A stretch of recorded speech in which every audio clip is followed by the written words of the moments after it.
More than half the world's population live in cities. That's a number that's set to rise. But urban life poses challenges, including a higher risk of anxiety and depression. In densely populated Singapore, there's a push to balance the built environment with more green spaces and more mental health support. Why does city living trigger stress? And how can we build resilience amid hustle culture?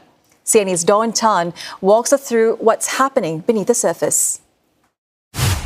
Navigating life in an urban jungle is tough, and it's affecting more people today than ever before. 2/3 of the global population will live in cities by the year 2050. Singapore, as a city-state, is just one of them, with a population density that ranks as one of the highest in the world. As studies show, a majority of Singapore adults are stressed, including 95% of 18 to 24-year-olds and 94% of hybrid workers. And it's becoming more common for people in those urban environments to say that they are feeling more tired, unenthusiastic, depressed, lonely, or just plain fed up. But why? What exactly is happening beneath the surface? Well, say that you're on your way to work on a beautiful day. Everything seems perfect. So why do we sometimes go into the overwhelm and struggle to cope?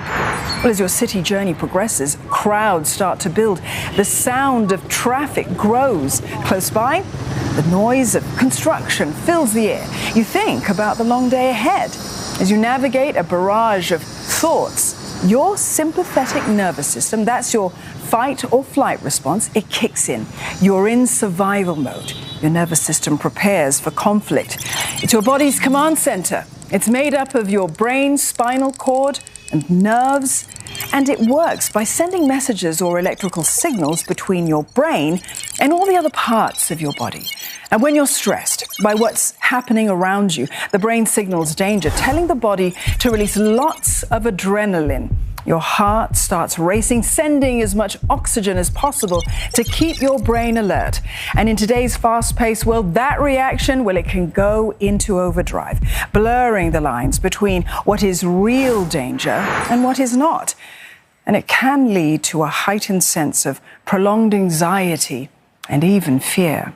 Sometimes it pushes us into moods, or worse still, into depression.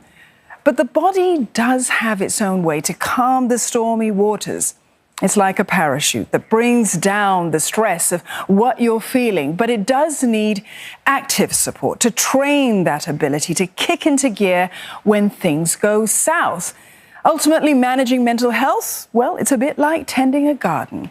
It's the careful attention to the color of our thoughts, the watering of those helpful habits, and perhaps the pruning of unrealistic standards to gently and patiently bring balance to what's growing in our plots.